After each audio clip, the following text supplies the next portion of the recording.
What's good, Raider Nation? Welcome to another edition of the Just Win Baby podcast brought to you by the Silver and Black Lounge, the Natural Born Raider podcast, and the Loaded Box Entertainment. Tonight, we got a loaded show because the Raiders just got their toughest test of training camp against the Houston Texans. And Raider Nation, we learned a lot. Fernando Mendoza finally got extended work with the first team offense against Houston's starting defense. It wasn't all sunshine and rainbows. The Texans brought the heat. Both Kirk Cousins and Fernando Mendoza were under pressure. Both quarterbacks threw pick sixes, and Houston's defensive front made life uncomfortable for the Raiders' offensive line. But there were positives. Brock Bowers looked like the best offensive player on the field. Mike Washington Jr. continues to make noise. Max Crosby was doing Max Crosby things. Quay Walker got an interception. And Fernando Mendoza is still getting legitimate reps with the ones against the defense. Like Houston tells us that the Raiders are serious about accelerating his development. But we've also got some concerns. The run defense got tested again. The offensive line struggled against Houston's pass rush. Jackson Powers Johnson, he's not going to play on Thursday, which means Caleb Rogers is about to have a huge opportunity at right guard. That cornerback 2 battle is still wide open. Darian Porter, Zeke Massis, Jermod McCoy, DeCam Richardson, all still fighting for a spot. So tonight we're asking big questions. Did Houston expose the Raiders, or did the Raiders get exactly the kind of reality check they needed before the regular season happened? And of course, tomorrow night we finally get Raiders versus Texans in preseason game number 2. Who needs to show out? Who's fighting for a roster spot? And which young Raider could take a major step forward when winning the job? We're breaking all of it down tonight. But before we get started, shout out to our sponsor, MMOexp. If you need Madden 27 coins or any in-game currency, hit the MMOexp referral link in the description and use promo code TheLounge for 8% off. Using the link helps support the Silver and Black Lounge and keeps the show growing. Now, Raider Nation, hit the like button, subscribe if you're new, and share the stream out to get active in the chat. Tell me right now, what concerns you the most about that joint practice with the Houston Texans, the offensive line or the run defense? Are you guys ready to see Fernando Mendoza with another extended look tomorrow night? Grab your drink, get comfortable. Let's talk Raiders football. This is the Silver and Black Lounge. This is the Just Win Baby podcast. One nation, one family, one lounge. Let's get it. For the cheapest and safest Madden 27 coins and coins across all video games, check out MMOexp.com. Use code TheLounge for 8% off. Thank you, MMOexp, for sponsoring today's stream.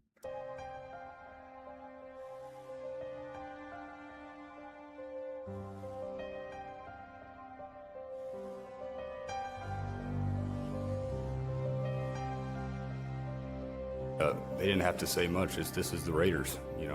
This is one of the most historic franchises in the NFL with a great history that I want to be a part of. I want to be a part of furthering that history. When you say commitment to excellence, okay, and you look at the walls around here, and you look at the players on this wall, and there's a history.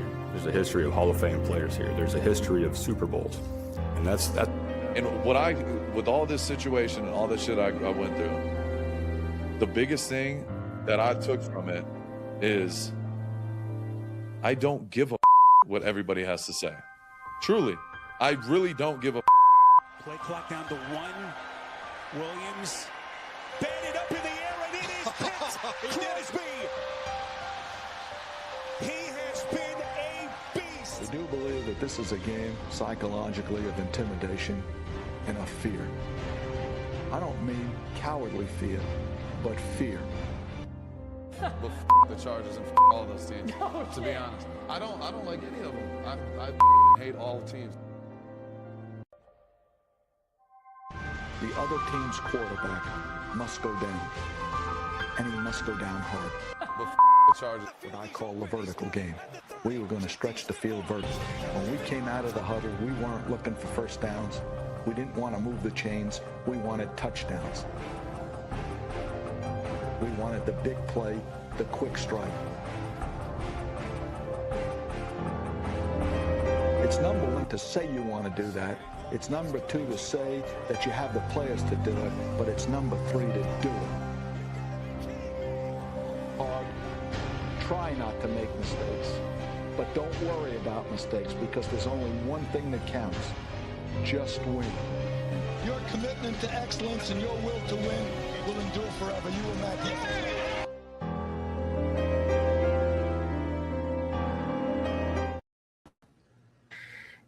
Yo, what is going on, Raider Nation? What is going on, YouTube?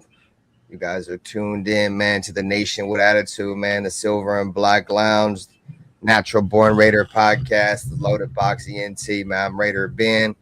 Below me, man, are my co-hosts, Nutty Raider Nate and Dyrti Raider. What's going on, fellas? What's good with you?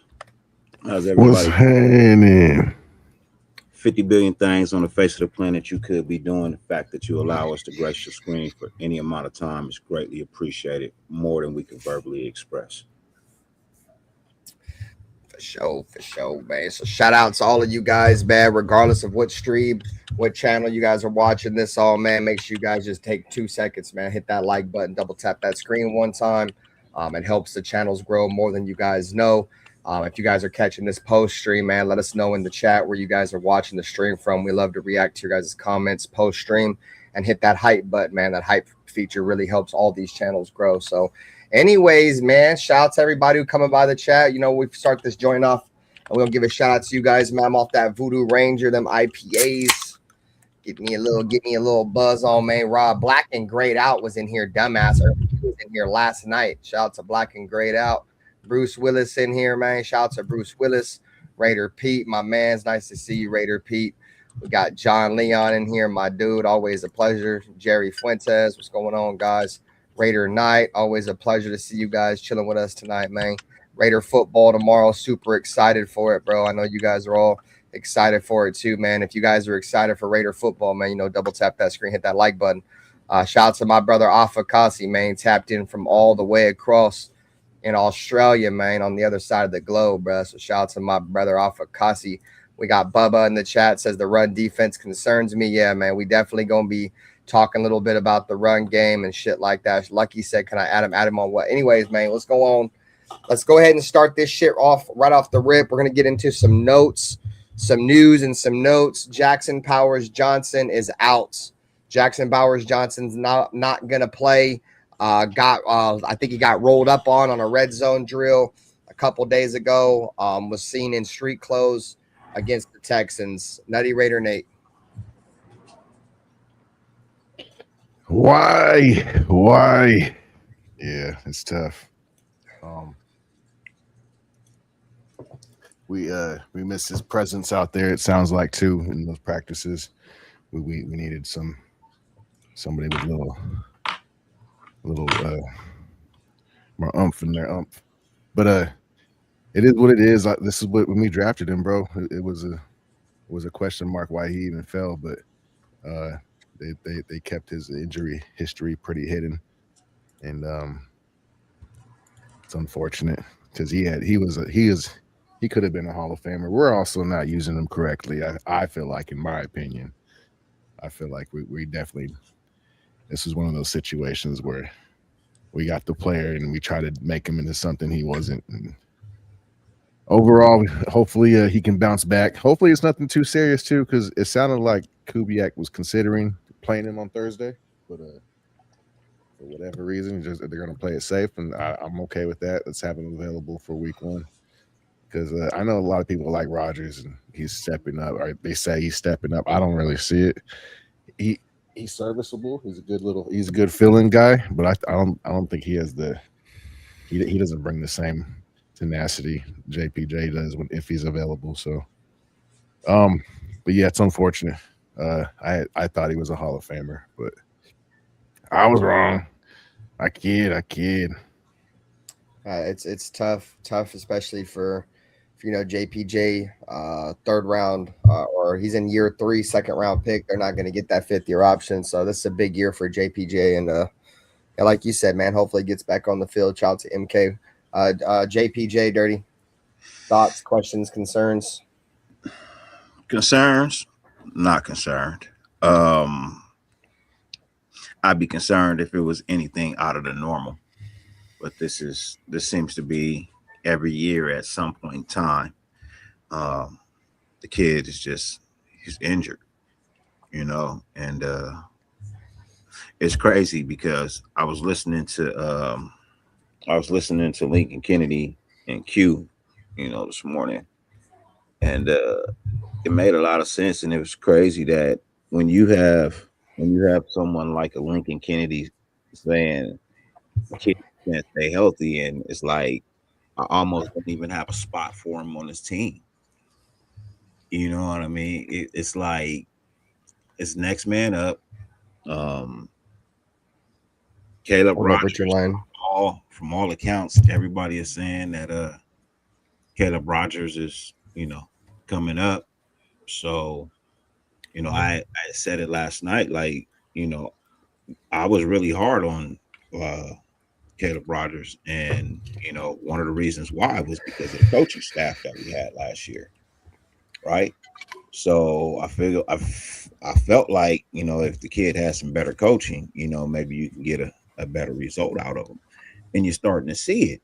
So if he's coming up and he's actually pushing JPJ for the starting job, the last thing JPJ needed was to get injured.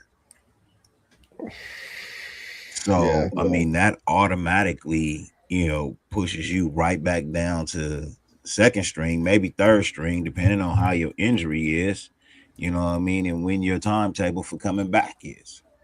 So now Caleb Rogers has to step up into the first string offense and play on that line. Whoever was behind him has to step up to the second string line. Whoever was behind him has to play the third string while you sit on the sideline and try to get healthy. So JPJ is kind of like a touchy subject. I get what you are saying, Nate, when you say like we're not using him right, but the unfortunate problem about that is that even if we were using him right, that doesn't prevent the injuries from happening. So he gets injured less when he plays center. I'll just say that. Hey, look, a lot of people get because he's a little bit less aggressive, I would think. I don't know.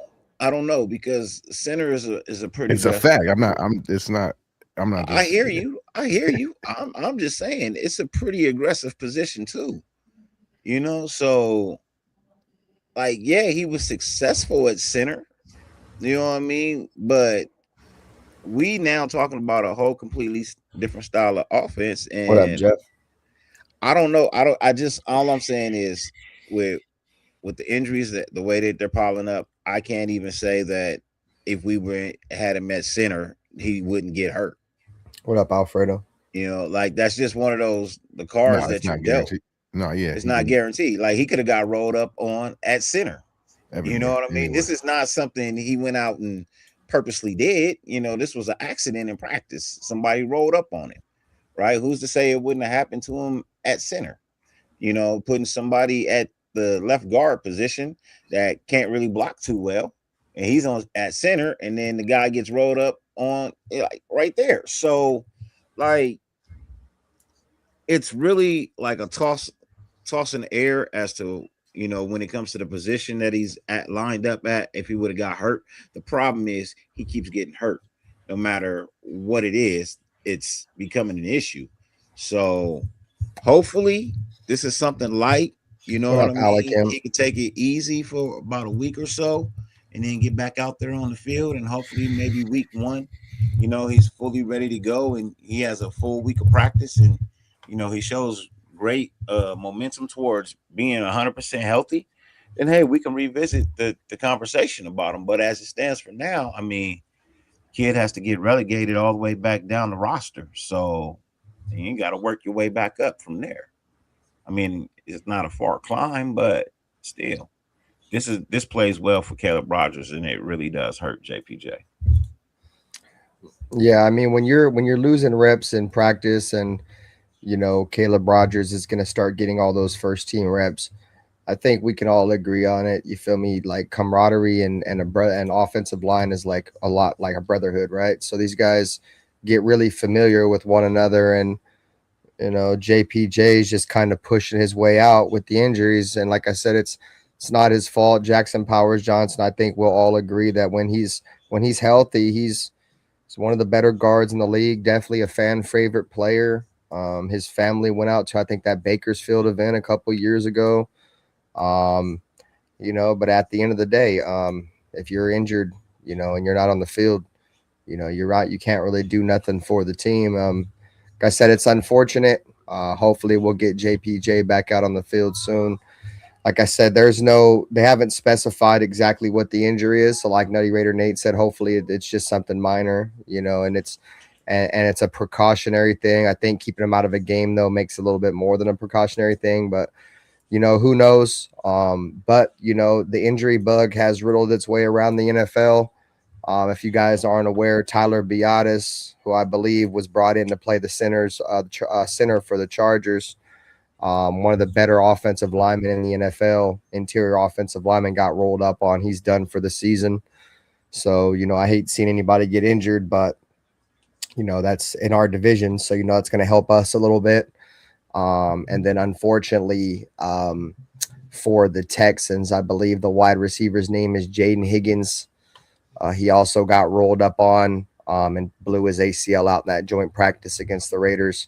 And he'll also be done for the year. So, the injury bug is slowly starting to show its face around the National Football League. I think Mike Evans got banged up again. Like I said, like Nate said, hopefully it's nothing serious and we'll be all right. At least we got out of them joint practices with really no significant injuries. I remember we used to play the Rams a few years ago, dude, and it seems like every time we had played the Rams in joint practice, somebody was coming out that bitch missing a couple weeks, bro. So yeah. I'll say I'm not a big fan of the joint practices for that reason. No? You know what I mean? I'm really not a fan of the. I mean, it's okay, but I'm not a fan of it, and I'm glad they only do one a season. Shout out to Mike. I like it. It to me, it's team bonding, and it's I get that. You don't want fights, but you want the intensity, and you want to see your brothers out there. I don't want the injuries. Fight for you. You know what I mean? I just don't want the injuries. But no, I 100% hear what you're saying, right? I hear you. I'm always on. Hear ye. You know what I mean? I'm always on the fence. So it's like, bro, in one hand, yes, it's team bonding, you know what I mean? Team building. On the other hand, I don't know. This is one of the reasons why they was trying to eliminate preseason, though. You know what I mean? Why they wanted to just do mini camps and then get straight into the season. You know what I mean? But, you got to have a warm-up game. What up, Willie Wayne? All right, so I got some notes. Shout out to Sam Ward. He posted some notes out of cap, pretty much made into a graphic. So bring the graphic up. Fernando Mendoza got an extended run with the ones. You guys can see it right here. Kirk Cousins went first, but for some of the team periods, the Raiders kept parts of the first team offense on the field with Mendoza. The first time it's been seen so far in camp. So we've seen the Raiders in this joint practice go out there and give Fernando Mendoza exclusive amount of reps, which was good to see. I did post a short on it, so we're going to bring this short up. When Fernando Mendoza was asked about getting first team reps, how he felt about it. Which is fantastic, and it's a top defense every single day, and then now be able to go against the Texans defense, which is also a top defense in the league, go against them, be able to get some reps with the ones against the superstars on their defense, and then obviously their twos are fantastic as well. We got so much work, whether it was move the ball, first down, third down, red zone, 2 minute. There's so many situations. Hey, shout out to my overall is a positive day. There were plays that I loved and plays that I wish I had back. But in reality, that's a lie. I wish I didn't have them back because it's a growing experience and it's practice. And this is what I love. And it's just a beautiful day to play football here. And I'm so happy if so many things to learn from today. Fernando. So there it is. There's Fernando Mendoza's response to getting first team reps. Overall, what was your thoughts? What's your guys' thoughts on Mendoza getting first team reps? Is it, maybe the Raiders see a little bit more out of Fernando, so they want to maybe push him a little bit more? Or what are you guys thinking? No, I think it's all part of the process. It's another progression in the direction we want to see him go, including them. So it's all in due time. You like to see it. Better late than never. Yeah, I'm good. What's your thoughts, Dyrti? Okay, so for me, what this tells me, and the way that I'm looking at it, I'm thinking that the Raiders coaching staff are very happy with where Kirk Cousins in the offense is. Not extremely happy, but just happy. They're okay with it, right? They know it's gonna gel, it's gonna catch hold. What the Mendoza first team reps is telling me is, and this is by far one of the greatest things that you could do for a rookie quarterback. And Clint Kubiak, knowing this and being the offensive guru that he is, he put him out there to see where he is technically at against a really good defensive team that can't hit him, right? They can get in his way, they can tap him or whatever, but they can't actually punish him. So this gives you the ability to, even though it's live football and everything is like 85%, you know what I mean? Everything is 100% until it comes to the quarterback, you know what I mean? Just don't hit the quarterback, right? So it's the perfect test to find out just exactly where he is in his progressions. How much further along does he truly need to develop? How many more weeks do we feel like it's going to take for him to get there? But for as it stands, Kirk Cousins is the guy. You know, Kirk Cousins took first team snaps too, but they really want to see where Mendoza was. And it didn't hurt him and it didn't help him, right? I won't say it didn't help him, but it definitely didn't hurt him. Kirk Cousins threw an interception. Mendoza threw an interception, right? Both in the red zone, both for pick six, right? So when you look at it like that, he's close, and they just got a better view of what it is they truly needed to see out of him. He's still got to come along a little bit more. I think he's overhyped, so he's got to really figure out a way to settle himself down. But Kirk Cousins is the starting quarterback until he's not. Yo, what up, Ishada? To lose. So I like Mendoza. I just feel like if I get a more calmer, more settled down Mendoza, I think that's the kid that'll be ready to go out there and be the starting quarterback. Because he's just way too animated in his interviews for me, bro. Like that's not starting quarterback behavior. It's just too animated for me. I mean, it's a measuring stick. That's what I said coming into the joint practice the entire time. It's a measuring stick. It's not exactly that. It's not really going to determine where we're at as a team and as a whole. But it is a nice measuring stick, especially when you're talking about a Houston Texans defense that has had the same, coaches, players, so on and so forth. The same scheme has been there and has been implemented for many years. And there's some consistency there. And it's been one of the best defenses and was the best defense last year. To go out there and see, where our offense was in year one under Clint Kubiak, I think is I wouldn't want anybody else in practice, bro, in a joint practice, than probably the Houston Texans if you want to give yourself a nice little measuring stick in terms of where you were going to be in the season. I mean, like I said, it wasn't pretty, but like I said, there's a lot of things that are going well with the Texans and have for a while. And the Raiders was just trying to get there. You feel me? So, all right. So let's see what else we have here. So Texans pressure on the quarterbacks. These are all joint practice notes. Houston's defense generated heavy pressure. Both Kirk Cousins and Fernando Mendoza were uncomfortable in the pocket all day. Sacks came from both sides of the Raiders' offensive line. How concerned are we about this offensive line, guys? Nutty Raider Nate. After just hearing out of these reports is what I should say. Let me put some context on it.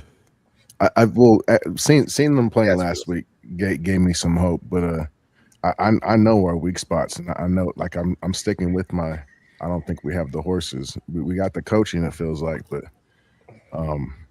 I'll start with the big dog, Colton Miller. I take it easy, Willis. I'm seeing him getting thrown around this year a little bit too much for my liking. I'm maybe he's rusty. Maybe it's the age catching up finally. I don't like it. I don't like what I'm seeing from Colton Miller right now. I'm seeing him getting rocked back with one arms and fucking he's on rollerblades going the other way and on getting pretty much stood up with one hand. He's got to get stronger. He's more. I don't know what's going on with him, but he's doesn't look the same. And then of course you got JPJ. He who knows what's going to happen with him. But he wasn't at the game, so all right at practice. So that means it was Caleb Rogers in there, so he was probably struggling. And that was actually JPJ's stronger suit. I guess they were saying that's what separated him and Rogers. He was better in the pass than Rogers was. So, and I could see that too in the games. Rogers kind of looks lost in pass protection. And then Linderbaum, I'm disappointed with Linderbaum, to be honest right now. Cousins got into it again with Will Anderson at the end of the game or at the end of the practice.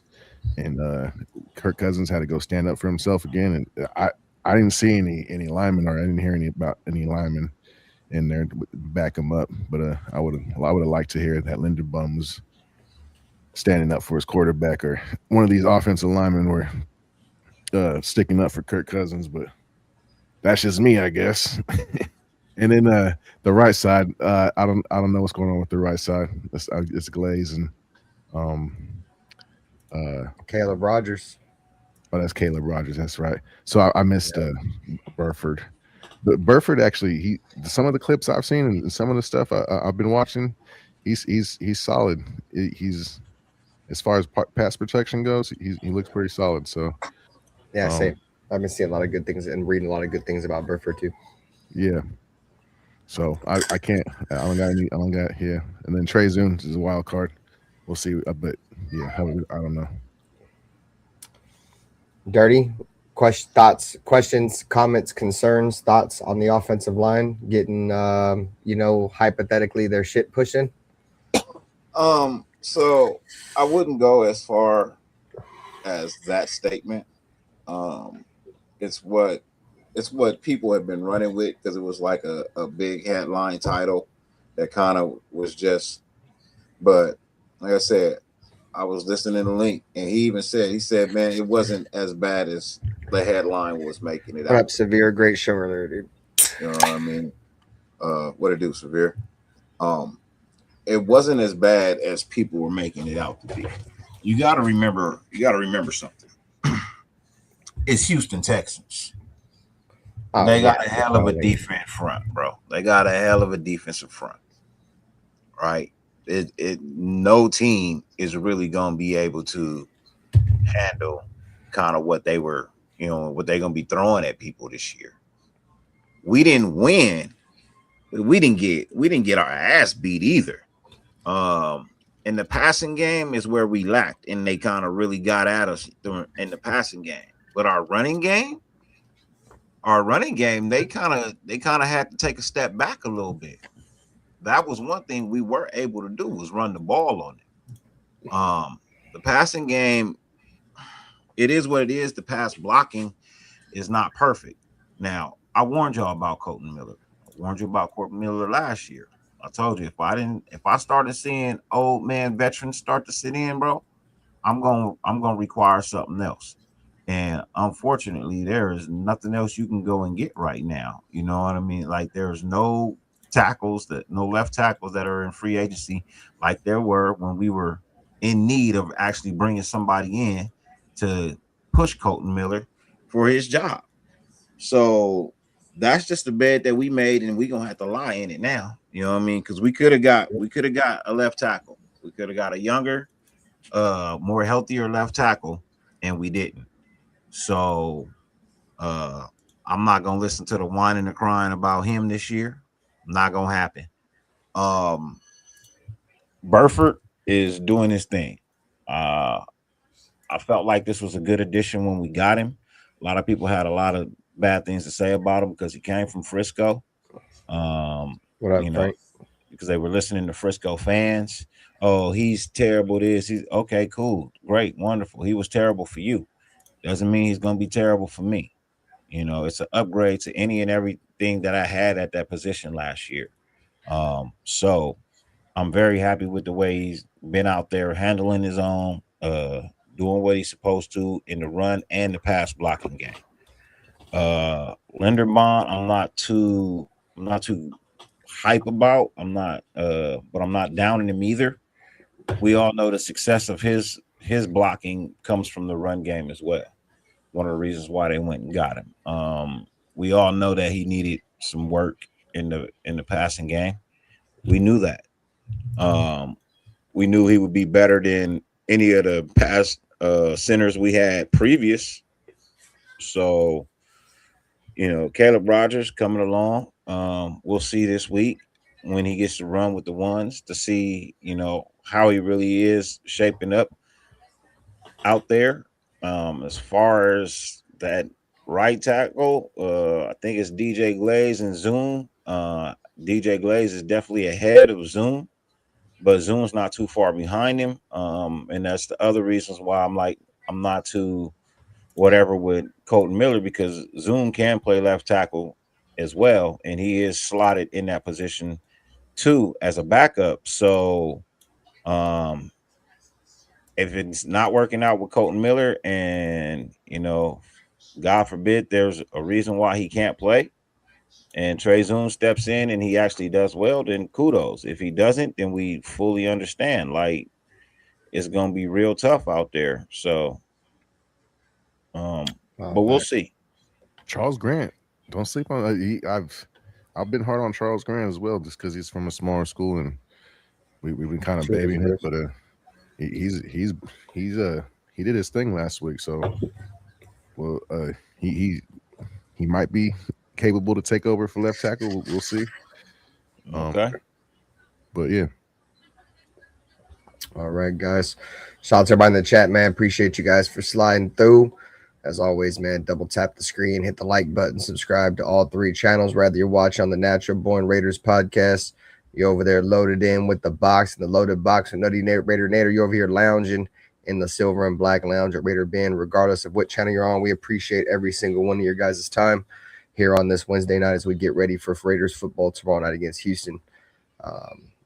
So we got in the chat. So Severe said some. Severe said Q and Vinny said it was a C grade, and that was with them being as generous as possible. So it was more like a D grade, talking about our offensive line. So, I mean, at the end of the day, bro, like I said, I don't want to beat up the offensive line and judge them too much when they went up against the Houston Texans defensive front, which is one of the best fronts in the National Football League, if not the best front. But no doubt, but we gave him hell last year, if I remember correctly, or at least in the first half. When we played him last year, right? No, we did for sure. We didn't lay down. So I was watching Severe and Chris and them earlier, and they were saying how that I think Severe says he felt like it was we caught them off guard type game, which I could probably see that. You know what I'm saying? They probably slept on us. They probably overlooked us. Definitely their trap game. Nonetheless, we still played how we played. So I get it. All right. So we got one of our positive notes here, Brock Bowers, which I feel like if anybody was probably going to stand out, it was probably going to be Brock Bowers, offensive highlight player of the day. Caught a big post route from Fernando Mendoza earlier in the practice, and then later holding a touchdown from Cousins in the red zone, which was the only passing touchdown of the day. Obviously was kind of figured it'd probably be Brock that caught that. But if I'm not mistaken, I think he caught that on Derek Stingley or whatever. He's an all-pro corner for the fucking Texans. I'm sure you guys know Stingley. They blind him up on the outside, man-to-man, and Brock Bowers just out-leveraged him and beat him to the inside and caught a touchdown. So you guys have any thoughts on, Brock Bowers just continuing to be Brock Bowers? Dirty? Man, Brock Bowers. Brock Bowers is Brock Bowers, man. Like I said, if you got him 100% healthy and you got Michael Mayers that's 100% healthy and Michael Mayers' game is stepped up, you got two of the best, you know what I mean, in the NFL working. I mean, it's going to get easier for Brock Bowers if Michael Mayers stays healthy and he continues to perform like he did in the preseason game against Arizona. So, like, it's just going to get easier for Brock, and that's just going to get harder for the NFL to, you know what I mean, really get a hold of and defend. So, like, that's one of the bright spots in our offense, you know what I mean, alongside Ashton Genty. And, you know, right now, seemingly Kirk Cousins, who is the starting quarterback, like those are the three bright spots. So, you know, there might be more, but they have to fully develop right now. They're just kind of dimmed lights, but, you know, they could always, you know, turn it up and end up being shining lights. So I really do love our tight end room. When it comes to when it comes to the three top, you know, in Brock Bowers, Michael Mayers, and Ian Thomas. The other ones, they still got to show me something, but, you know, with just those three right there, like, I really see a issue with defenses having to guard some of our plays when schemed properly. Yeah. And shout out to Severe, bro. It's a great comment. It's a great point. Brock Bowers got all the attention due to him being our only real weapon in the passing game, and the dude still stood out.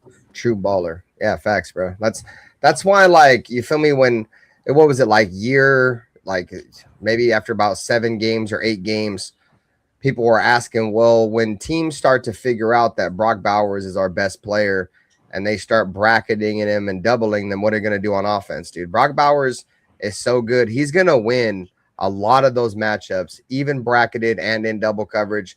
But like we said the other day, bro, like, we can't rely on him to have to do that play in and play out on a consistent basis and expect us to have, you know, a good season. So, but no doubt, Severe, you feel me? They knew, the entire fucking Houston Texans fan base knew, that stupid fucking bull that was trying to troll the Raider players. He was coming in with the fake handshakes. He even knew Brock Bowers was going to fry, and he still fried.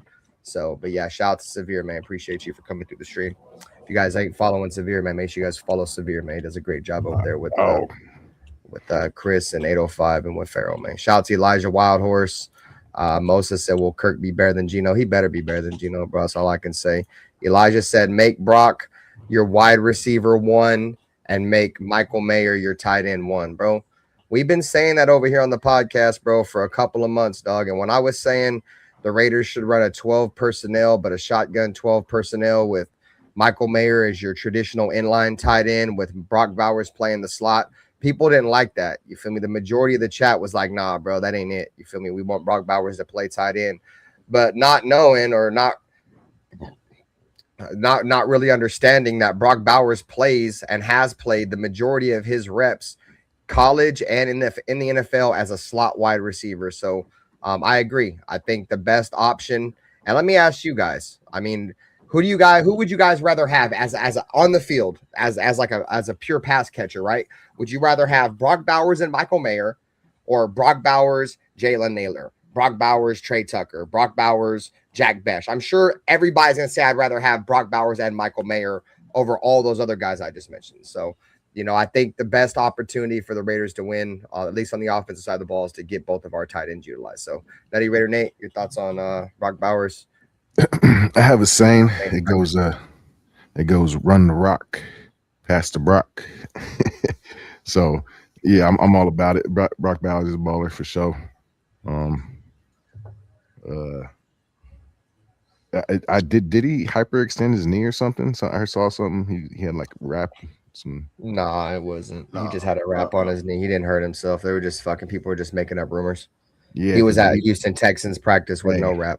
I saw Cousins throw him a hospital ball, and he went up there, and it didn't look like he landed too nicely. He's not injured, bro. I'm sure they'd have said so. Okay. All right.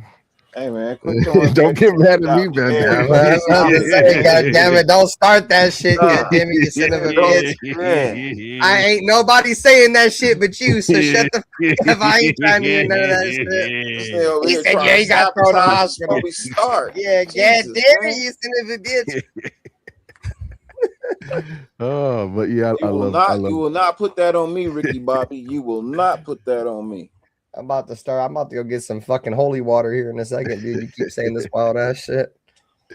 Hey, shout out to Bruce Willis, man. Been on the Al Davis Club for 8 months. He said, I just want to say thanks to my lady for giving me an allowance. Without her, none of this would be possible, mate. Shout out to Bruce Willis.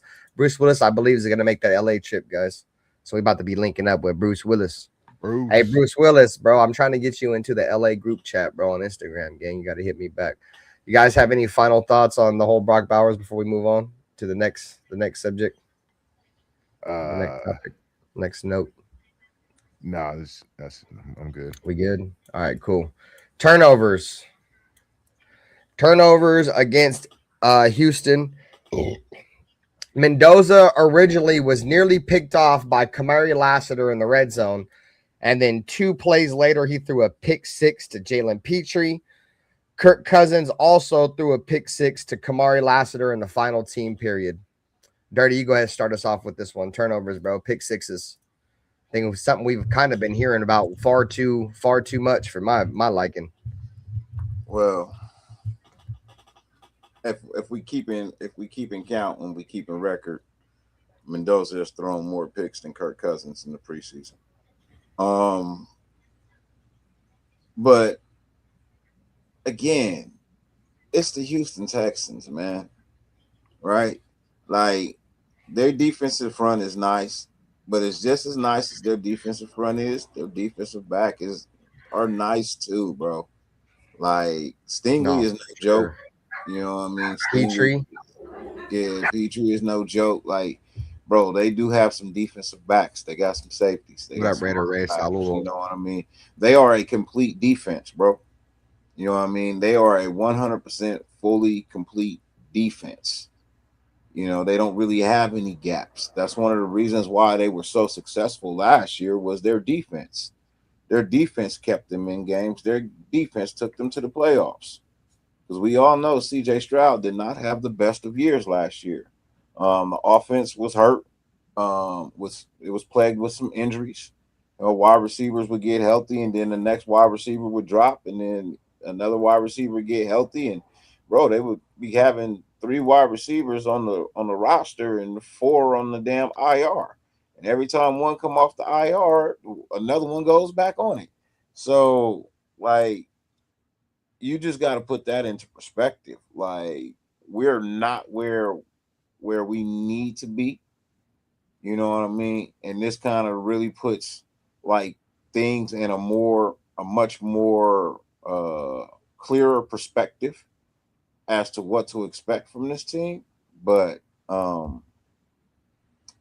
hey, you know, at least it was only 2 picks. It wasn't 12. You know what I mean? It was 1 from each quarterback throughout a whole joint practice. So, in all honesty, it's really not a lot to worry about. Because, again, like I said, you're talking about a stellar defense in Houston, but you only throw 2 picks on the day. Or maybe 3. But, you know, still. That's it.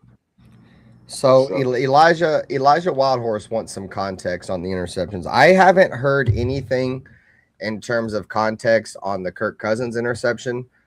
I know from what I've heard about the Fernando Mendoza interception is he was looking to throw the ball to Ashton Jeanty, and he didn't see the defender standing right there, and Ashton Jeanty didn't see him neither, and dude jumped the route and took it to the crib. So it was like a choice route, some kind of option route for Jeanty.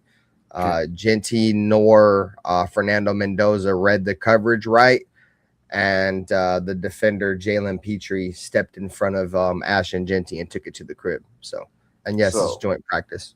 So from my understanding, because I got context for both interceptions. So Kirk Cousins' interception was a jumped route. Like, it was just basically he threw a pass and the DB came down and just kind of stepped in front of it, right? Like it was the perfect pass. It was the perfect window. It was just timed really well by the DB. With Fernando didn't read the coverage properly. He thought the safety was a little bit deeper than he actually was. So when he threw the pass, he threw it to a certain spot and he threw it high. He didn't really throw it low to where Ashton Genty could get it, and it kind of sailed over Genty and into the arms of the safety, and that was his interception, pick six in the red zone. So there is a vast difference in the way that the ball was picked off. One was just a great play by the defense. The other one was just a bad read. So Purple said, what are you gonna say, Nate? It looked to me like Mendoza was gonna throw that ball regardless, and he was told to throw that ball, or one of the two. Nah, he anticipated it, bro. It's probably an anticipation throw. He's gonna throw that shit no matter what. Yeah, but Genty also that's some anticipation. If you watch Genty come across the screen, he's like jogging. He's like going half speed the whole time. Even after the interceptions throw, he kind of like just jogs and runs up, and like it's like the same speed, damn near. So I don't know what's going on with that. That's a little concerning. So shout out to James Purple. He said it's practice. That's what it's for, to take chances so you know better during a game. I don't see nothing wrong with Mendoza throwing a few picks. Yeah, I'm with you. And that's exactly what Fernando Mendoza pretty much said after the game, is that, this is what practice is for. Yeah. You feel me? We're out there, we're trying things. And if we're gonna turn over the ball, we want to turn the ball over in the red zone. So I mean, not in the red zone, but in practice. If we're gonna turn the ball over in the red zone, we'd rather do that shit in practice than in the game. Shout out to Frank C in the Jet. I'm definitely overreacting too. So don't. Yeah. Oh yeah, for surely. Raider Ray said the Raiders didn't stretch with music. I don't know if that was like a typical Texans thing that they don't practice or stretch with music, but yeah, it was weird. Or if they were doing that shit as like a mind game type shit they were trying to play. I don't know what it was, but Max even said mic'd up. He's like, "Hey, bro, we're out here stretching. There ain't no fucking music playing. All grit type shit." I don't really know verbatim, but he said something like that. Bruce Willis said last preseason game and first game in the first drive is where we will see if we're going to be an okay team or a really bad team. I don't know if it's going to be that last preseason game, because really nobody's going to play in that last preseason game except for guys that are probably not going to be playing in the NFL, that are probably going to be looking for a new career option the day after. But yeah, I don't like Dyrti said, he usually gives it like 6 games.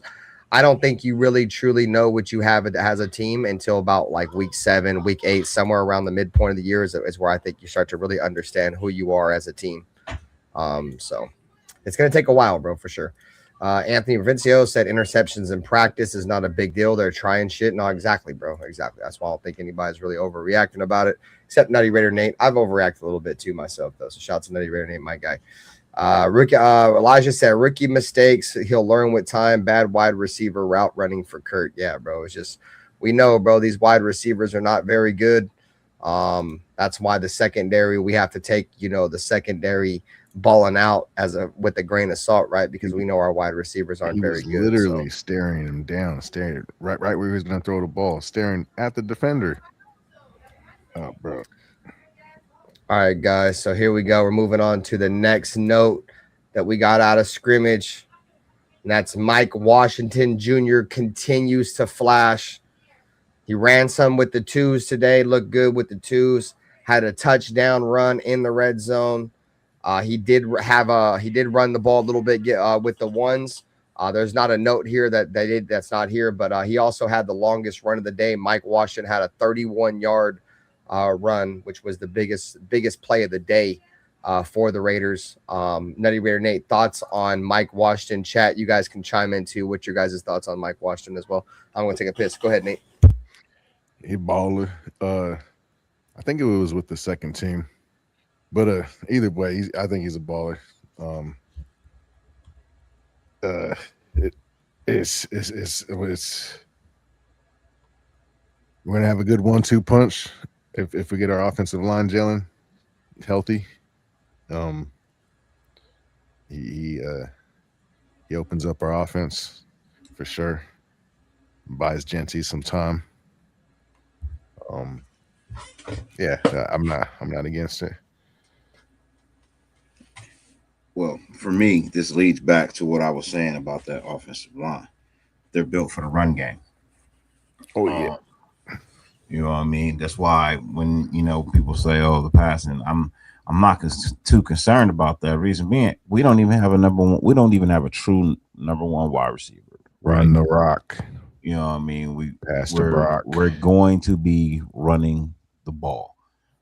I'm so adamant about this statement, bro. Like, running the ball will free up the pass game, and we are going to run this rock. We have two excellent running backs, you know what I mean, in our stable. We have two excellent running backs in our stable of the backfield. So that's why I say, like, this offensive line, they're going to definitely open holes. They're definitely going to create lanes. I honestly believe our offensive identity is going to be running the ball. I can already see we're going to be a running team. You know what I mean? With some dinks and some dunks here and there, you know what I mean, to move the chains a little bit more.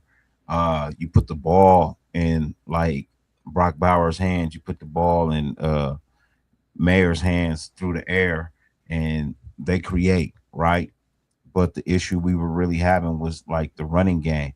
So with a running back like Mike Washington, you go out there, you pound with him, you break defenses down with him, and then you insert a Ashton Genty, or vice versa. You run them down with Ashton Genty, and then you put a Mike, Washington in there, and then he goes out there and he just dominates because the defense is tired, right? Like, this is a good problem to have. There's nothing wrong with having, this problem. This is a great problem to have. I'm glad to hear that he went out there against an excellent defense and put up the type numbers that he did. So, no, I'm not, and I'm not gonna overreact or nothing. At least try my best not to. But Ashton Genty didn't have a good game. Didn't have a good day at practice, bro. From what I heard, Ashton Genty was getting boxed up all day. He had a couple little flashes here and there, but it wasn't nothing like, oh shit, this is the guy the Raiders drafted 6th overall. And like I said, I'm not gonna sit here and jump to conclusions yet. But I even made some crazy ass take last week that, could Mike Washington really come in this bitch and start taking it over? Like I said, I like Ashton, bro. I like Ashton a lot. When we drafted him, I was definitely one of the guys that wanted to draft him. But I didn't know 1 year later we were going to draft arguably the second best running back in the entire draft.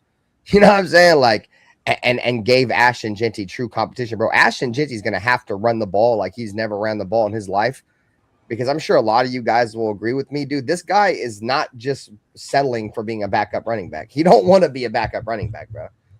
If you guys heard the way he's talked, if you guys watched his YouTube channel, listened to his press conferences, his post draft, this dude wants to be a Hall of Fame running back. And a Hall of Fame running back isn't. No, I hear you. You feel me? And a Hall of Fame running back isn't gonna want to sit behind another running back. You feel me? So, but like Dyrti Raider said, bro, it's a great conversation to have, bro. Because just like the quarterbacks, we got a very talented running back room, bro, with two guys that are true ballers. You feel me? And I think, who was it? Were you the one that said the Raiders could have 2 1,000-yard running backs? Dyrti? Yep. That's a true sentiment, bro. Like, these dudes are going to be battling back and forth to try to be that number one back and stay that number one horse. But you also got to remember this. You got to keep this in context. Mike Washington was running with 2s. Ashton Genty was running with 1s. You got to keep that in the context too. You know what I mean? So, yeah. So it's hard to tell. Right? Had you said he did that running with 1s, okay, cool. But he ran with 2s. He did that against the number 2 defense, not the number 1 defense, while Ashton Genty was getting all his against the number 1 defense, which again is a stellar stellar defensive front. He got his runs off, but yeah, Mike Washington is going to have a little bit more success out the day running with twos and not ones. And Anthony Provincia, I know you ain't talking about running backs, dog. You said we could replace Josh Jacobs with fucking Zamir White and Sincere McCormick. So anyway, Nutty Rare Nate, what were you gonna say about that? Do you guys think that him having to share the backfield, share his carries, split his carries, do you think that's kind of fucking with him? I swear to God, you watched that interception today, and then the effort he put into that play and totality, it was some horseshit effort, in my opinion. Bro, he's getting pushed by a real running back, Nate. You feel me? What was the? And I'm not saying he's not a real running back. I'm gonna get out. Let me get where I'm getting at, bro. The biggest knock from Ashton Jeanty, bro, is that he had played in a weak ass conference where he was establishing, his physicality and his running style over guys that probably weren't even going to play in the NFL, right? In his conference. You compare that to Mike Washington, who went to the SEC, and was literally doing this shit against guys that were going to play in the NFL on Sundays. So, at the end of the day, Jeanty may be feeling a little bit of that pressure, and that's good, bro, because that kind of pressure is going to bring the best out of him.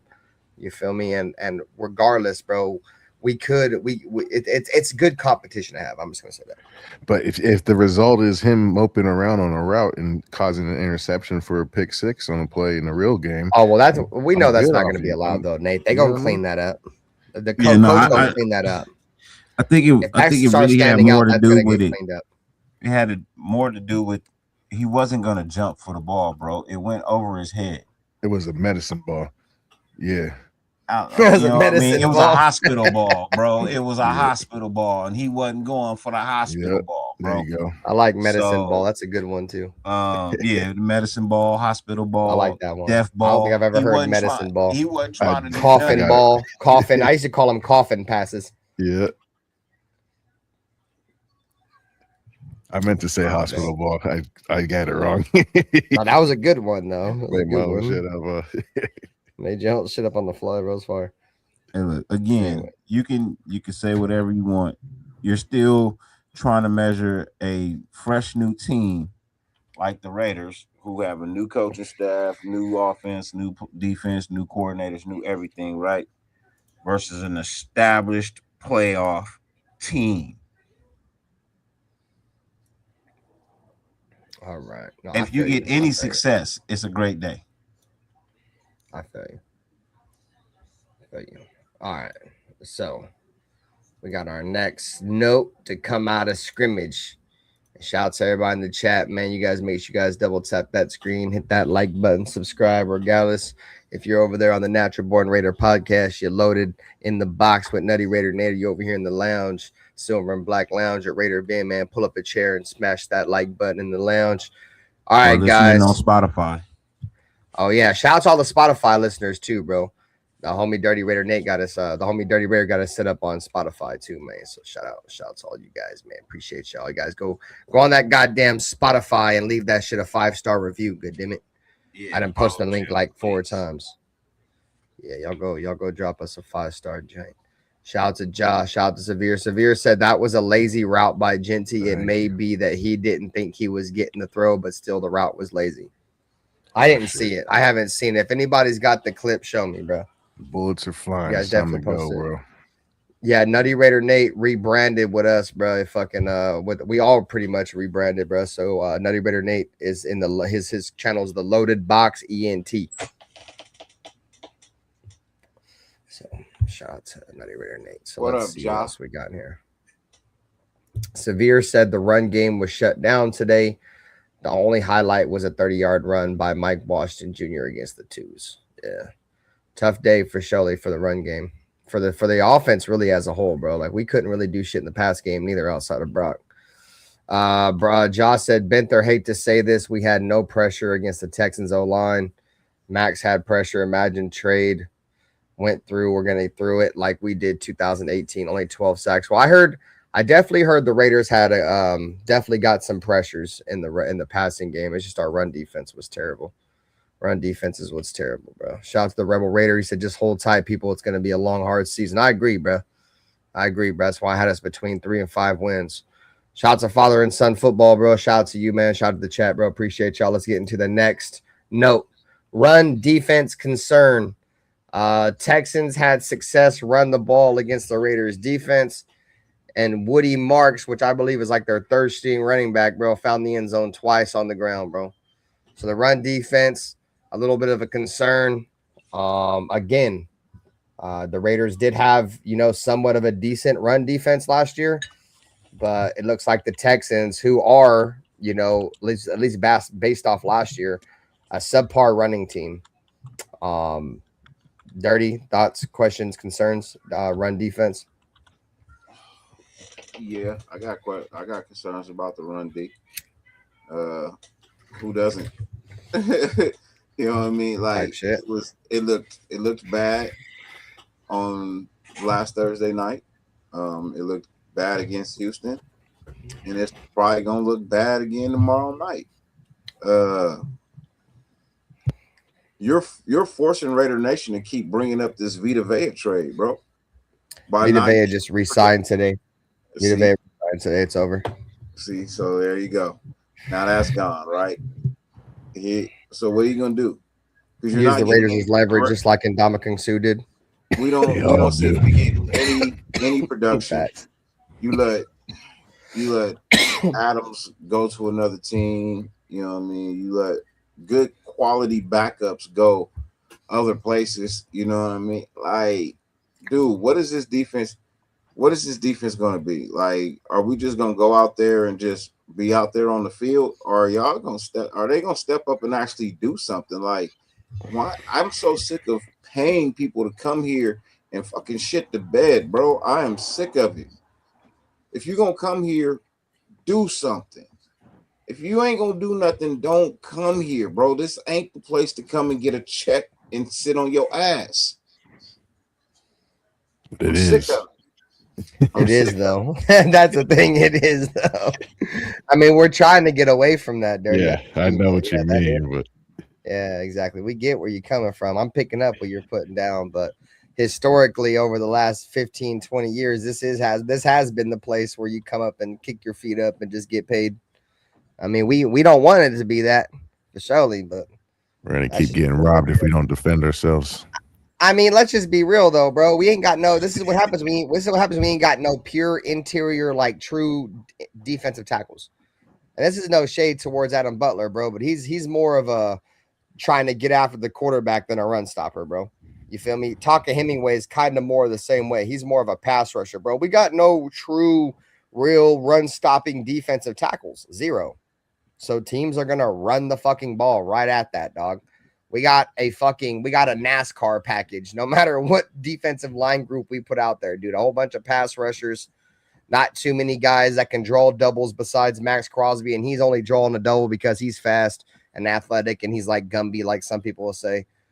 But this is what happens, bro, when you build your team with pass rushers at almost every single defensive line position, and you have no real true run stoppers. I mean, Max Crosby's our own real true run stopper, bro, but he's the only real true anything we got on defense. He's our only true pass rusher. He's our only true fucking run stopper.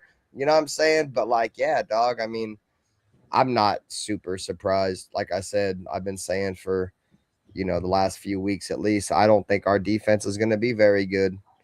And I think I said this a couple days ago, and I think I'm going to stand on this. I think we have a chance to probably see a historically bad defense in terms of Raiders defense. I think we're going to be really bad this year, bro. I don't think we're going to be able to stop the pass. I think Eric Stokes is probably going to be just like last year. He's going to be our one standout player. I think teams are going to run the fucking ball all over us, dude. And then what sucks about all this is, dude, Max Crosby's probably going to want to be traded by the trade deadline. So tough. It's going to be a tough season, at least in my opinion, for the defense as a whole. Why are we always the team every year trading away a star in the middle of the year, bro? Because we suck and good players want to go win. Do something good, man. Motherfuckers go. Well, because they want to go win. can you blame him? I'm not blaming Max Crosby for wanting to go win. It sucks, but it's the reality of the situation. When you got great players that want to win games, especially great players like Max Crosby that stuck for your team for 9 years, and you haven't given him shit, I mean, I wouldn't expect. I was But, excited for Quay 8 or Walker 9 and years. Kobe Dean and all these signings, What up, bro. Cornhusker? Right now, it just feels like we just paid for damaged goods, bro. Because ain't nobody really standing out. Ain't nobody performing. Well, Quay Walker has. Quay Walker looked good today. Quay Walker had an interception today. So if there's one bright spot, unfortunately, on defense, it ain't the same as offense. One bright spot on the defense ain't enough. That one person can't stop 11 people from doing their damn job. So, on offense, one person can cause mass confusion as Brock Bowers does. You know what I mean? But on defense, not the same. It just ain't the same. So I'm good. You know what I mean? I'm really getting really upset about this defense because I'm a defensive guy, bro. I like offense. I feel you.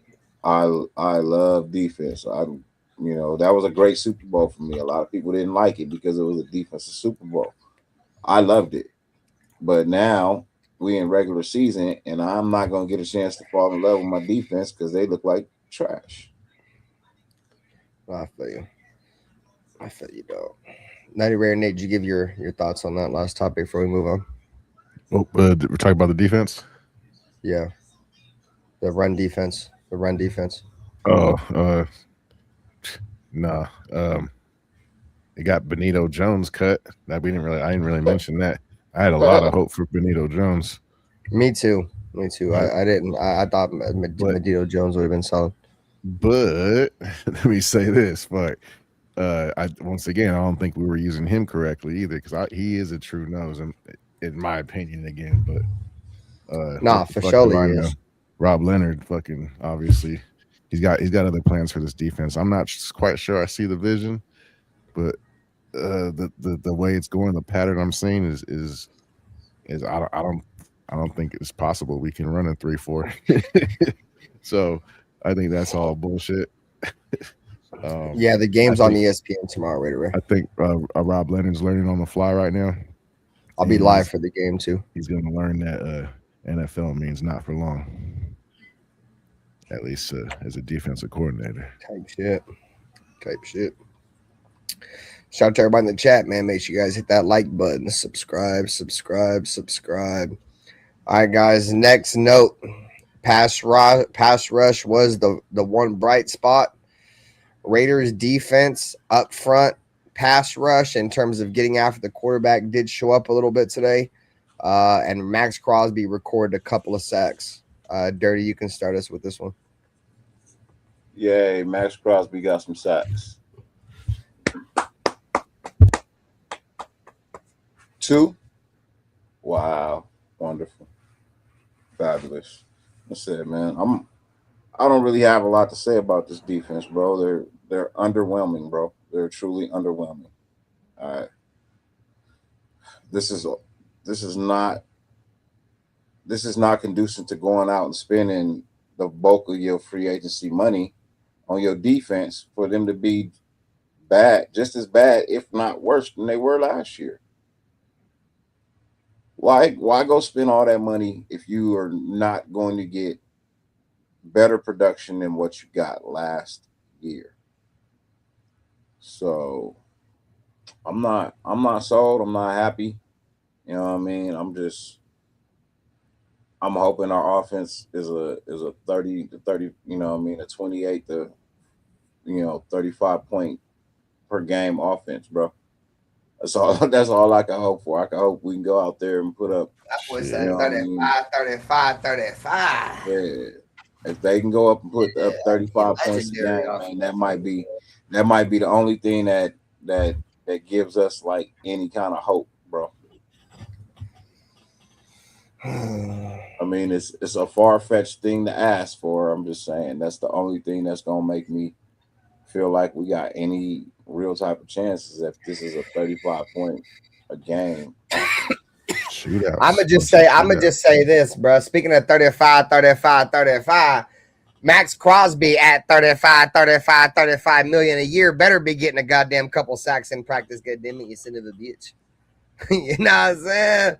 But no, I'm with you, Dyrti. I'm with you, bro. Like in my opinion, this is a whole this is all just coming down to Rob Leonard, bro. Rob Leonard's just not ready, gang.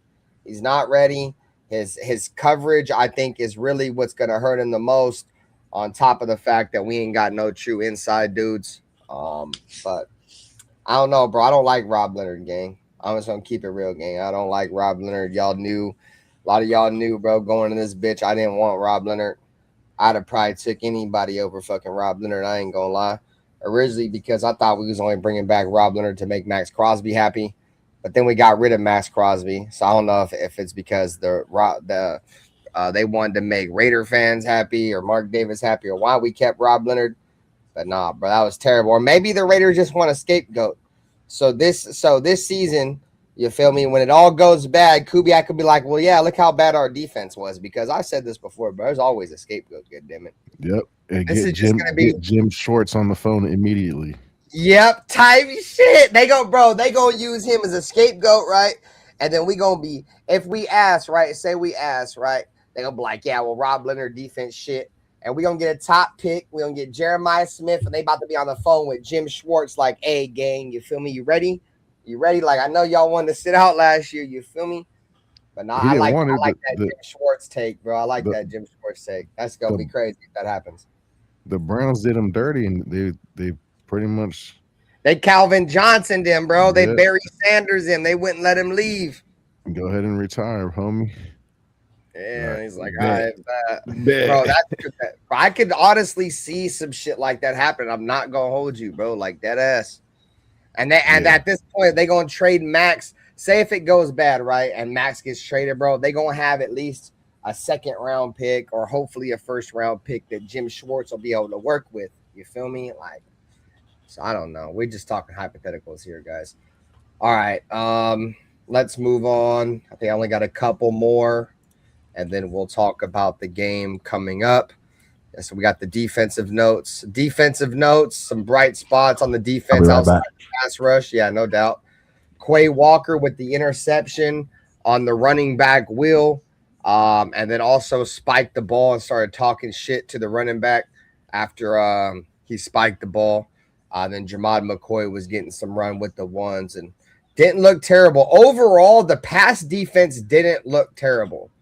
It was the run defense that looked fucking terrible, dude. So, you know, it's still exciting to see Quay Walker, because Quay Walker, you know, he was flashing in that game against the Cardinals when our starters were out there. I kept seeing Quay Walker make plays, and he's still continuing to make plays. Went out there against the ones with the Texans in the scrimmage and got an interception. So, you know, I think he's in for a big season, bro. Quay Walker's in for a big season. Like I said, overall, you know, if our pass rush can just get some pressure, bro, and the defense can hold up in the back end somewhat, bro, I think we're going to be good. It's just the run defense, bro. But we know, dog, like I said earlier, our team, in my opinion, our defense is built around getting after the quarterback and trying to stop the pass. Like we have like no want to in the run game, bro. From what I've heard, every single time and what I see in the preseason game is every run rep, it's like we don't want no part of that, dog. Teams are just out muscling us and out physicaling us, out physicaling. I don't know how to say out physicaling. I don't know how to fucking say that. At the fucking defensive line, you son of a bitch. Fuck you. Stop laughing at me, you dimmy, you fucking piece of shit. I ain't the smartest motherfucker in the room, even though sometimes I try to claim to be. Go ahead. What's your thoughts? I gotta hold on. You got smoke some ready? The bird going by. I got to get up there, bro. Nate over here talking too much shit. Boy, got the feds on him. I don't like the Quay Walker thing with the taunting at the end, because there's a Raider, bro. And he was flipping off fans, big time shit. You're definitely gonna get the flag, and that just negates any positive play you just made. So I don't like that shit. I mean, it's some Raider shit, right? It's the Raider way. It's the Raider way. The last time, you know what happened last time motherfuckers was flipping motherfuckers off? It was Geno Smith flipping off our fans. You feel me? Yeah. Well, and it happened it happened another time, I think. And somebody really got fined for it. There was like a real penalty. I forget. Remember that time Marcus Peters damn near trying to walk up in the crowd on old buddy that was talking that shit? Oh yeah, with the Rams. Yeah, bro. He almost walked up in the crowd and shit. Yeah. He's about to go get that boy to business. Like say that shit now. Yeah. Type shit. So while we wait for Dyrti to come back, I'm just gonna throw around the rest of the notes that I had here. What mattered the most? We got some what mattered the most. Mendoza's roles obviously growing in the offense. Houston exposed our offensive line. The run defense is a true concern. Brock Bowers and Mike Washington were the standouts really of today, and then Max Crosby and Quay Walker on defense. So that's really the gist of it. It's the graphic. Yeah, man, we pretty much covered everything. What's your guys' thoughts on going to the game tomorrow, Nate? What are you looking forward to seeing tomorrow, chat? You guys, let me know in the chat as well. What are you guys looking forward to seeing tomorrow against the Texans? I will be live. Make sure you guys come by. I will be doing play-by-play Raiders versus Texans tomorrow night, man. So if you guys aren't already checking out my play-by-plays, man, come by the play-by-play tomorrow. Severe said he sent me the play on Instagram. Okay, say less, Severe. I'm gonna go check it out. Nutty, Rare, Nate. Looking forward tomorrow. Things you're looking forward to seeing tomorrow. Just everybody staying healthy. If we win, that's cool. Cool beans, but yeah, at the end of the day, it ain't really about that shit. Nah, we got our work in. Just try to stay healthy. One thing I'd like to see is Jacob Clark, the fourth-string quarterback. Yeah. Get him some play. Let him go out there and throw the ball around. I saw him. I saw him in an interview with Busting with the Boys. All four quarterbacks actually. They're all sitting next to each other, and he's noticeably the biggest one. I'm interested to see let's see what he's got. Throw him in the fourth quarter. So no, but other than that, not really. I just hope everybody stays healthy. So Xavier sent me the clip of the pick. Okay, cool. So let's go ahead and run the clip. Shared the screen. Which one is it? Right here. See if I can big screen this shit. I ain't got no play because I ain't got no Twitch. Fix the penalties for sure. Yep, clean that shit up. At least it half. Let me play because I ain't got no Twitter. That's cut tough. That shit in half for sure. And then next week, no penalties. But yeah, I don't got Twitter, bro. It won't let me play that shit. Severe. Look, I try to click on it. It's like, nope. That's tough. They used to let you watch videos, bro, without having to fucking have a Twitter. I got off Twitter, bro. That shit's a fucking cesspool of fucking bullshit for me, dude. I can't do Twitter. But yeah, I can't watch it. So maybe if anybody else has the clip, I appreciate you for sending it to me, Severe. I don't know why all of a sudden you have to have Twitter accounts to watch videos that are sent to you. That's crazy. Let's see. Tomorrow, bro, I just want to see the continued development of Fernando Mendoza. I think Fernando Mendoza is going to continue to get, a lot of reps. I'm going to be interested to see if they're going to give him some reps with the ones. I think maybe the reason why he got reps with the ones in the scrimmage is maybe because they're not going to play Kirk Cousins at all in this game. And maybe they're like, okay, let's get Fernando Mendoza ready to play with the starting offensive line and the starting wide receivers in this preseason game. So that's one thing you guys should probably keep your eye out on. You feel me? I honestly think Fernando Mendoza could probably get some runs with the ones in this game right here. Because he got some practice against this defense already again with the ones. We all know Kirk Cousins is probably going to be the starter. Kirk Cousins probably ain't going to play no more preseason, bro. He's probably done. We've probably seen all of Kirk Cousins in that last game. So I think they're probably going to roll Fernando. Yeah, bro. I mean, in my opinion, I think we've seen all we need to see out of Kirk Cousins. No. Well, this is my opinion. This is my opinion, bro. But I don't think we need to be wasting any more reps on Kirk Cousins, bro. We need to get Fernando Mendoza these reps.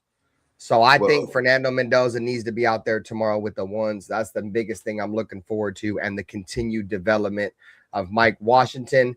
And hopefully we get a bounce back from these corners, as obviously the quarterback started the game like 14 for 14. You know, I need to see something. I need to see an interception. I have to see an interception tomorrow. There's got to be some kind of takeaway. If I don't see a takeaway tomorrow, I'm going to be upset. I'm just going to be honest with you. I might crash out because all this shit we've been hearing, bro.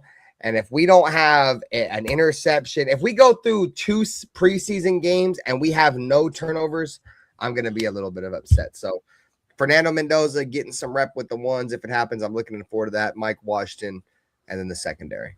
Go ahead, Dyrti, because I know you stepped away for a minute, bro. No, I was just going to say, I don't mind Kubiak playing Kirk Cousins, you know, a series like he did against the Cardinals. I have no issue with that. But because one of the things, you know, Houston already said that they're not playing their ones at all on defense. Like, it's the second string, third string that's going to be playing tomorrow for Houston. You know, their starting defense is not going to play. So even when you put Mendoza out there with the ones, he's still going up against 2s and 3s, right? So he should have a better time. You know, should show a lot more. Should get a little bit more comfortable. But I wouldn't be opposed to seeing Kirk Cousins take the first series like I did against the Cardinals. But yeah, good shit. I mean, good shit. That's all I can. Put him out there. Let's see what the youngster got. I mean, if Kirk Cousins doesn't play, you know who's starting the season, right? And you can just stop having the conversation of if Fernando going to start over Kirk Cousins come week 1. If Kirk Cousins doesn't see the field anymore this preseason, you know that's because he's the starting quarterback. So yeah, shout out to Severe, bro, because he just sent us this that clip of Fernando Mendoza's pick 6 on the Ashton Genty route, and he slowed it down a little bit because I decided on Twitter. I don't got Twitter. I don't fuck with Twitter. Shouts, it's the space, bro. Nice to see you, gang. All right, so let's go ahead and get this clip up right here. So this is the interception that Fernando threw in practice, the pick 6, and it slowed down to half speed. If you guys are wondering why it's going slow.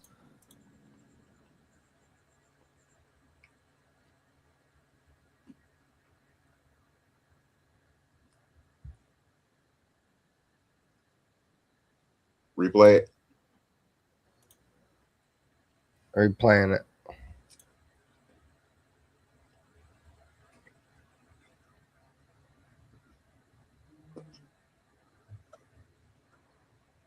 Looked like the whole team was going half speed. So Ashton Genty, you know, yeah, exactly. That's what they were saying. Is it looked like there was like no effort. You know, by anybody. Like there was no effort. It wasn't just Ashton Genty.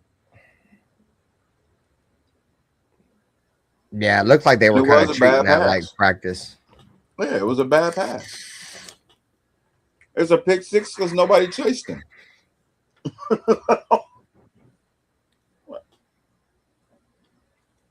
Play stops right there. Nobody gonna chase him down the field. Watch Colton Miller on this play too, though. Good beat.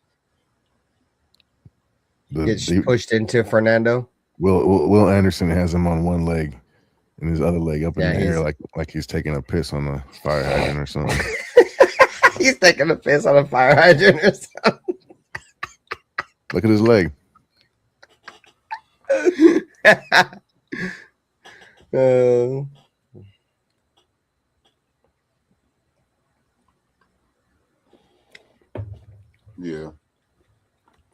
Bro, he one-armed Colton Miller. See, Colton Miller's getting one-armed right now, bro. It was a little bit of both. It was a bad pass and it was a bad route. I almost think Fernando Mendoza probably couldn't even see over Colt Miller because Colt Miller was getting pushed into his fucking face. That's what it looks like to me. Because, bro, if you look closely, bro, he's getting one arm. Will Anderson's left arming him right into the face of Fernando. He tries to win him to the outside. Don't work. He one arms him with his left hand. The DB keeps the outside leverage with his. I know for sure. No, for sure he's sitting on it. Mendoza's but you make it easier. Yeah, you make it easier when your quarterback's getting his vision obscured by his tackle getting pushed right into his fucking face. But no, that he definitely telegraphed that. No, if you look at Fernando, he was telegraphing that shit. That's where he was going with the ball, no matter what. Yeah, he set on that. You know what I mean? I don't know what you want Ashton Genty to do.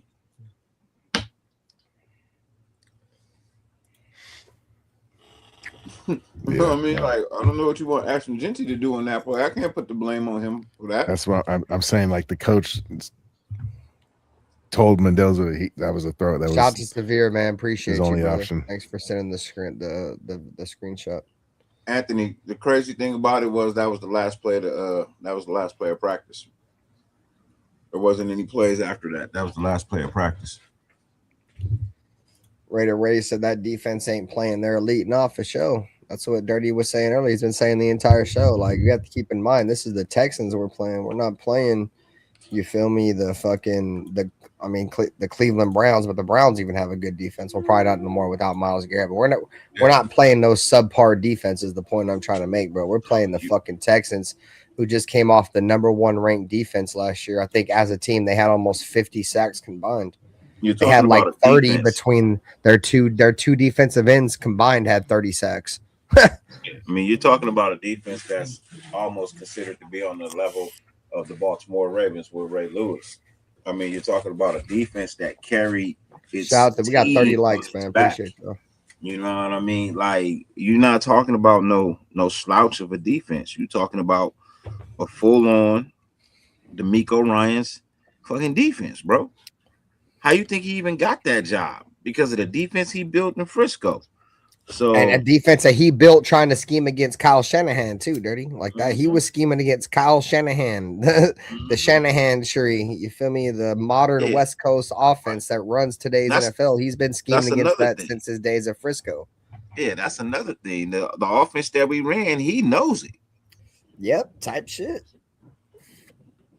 For sure. He's a top 3 defensive coordinator, and right now he's a top 10 head coach because they are been in the playoffs ever since he arrived.